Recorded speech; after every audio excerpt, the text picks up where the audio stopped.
Grabe yung sunstorm guys, no? Mapapansin nyo yung paligid, parang foggy siya. Pero parang sunstorm din. Yan o, napaka-foggy ng paligid.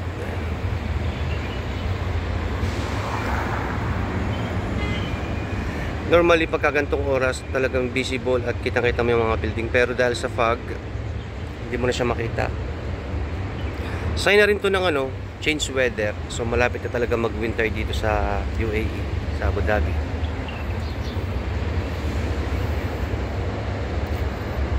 Dito hindi masyadong kita sa video pero sa personal talagang foggy talaga siya.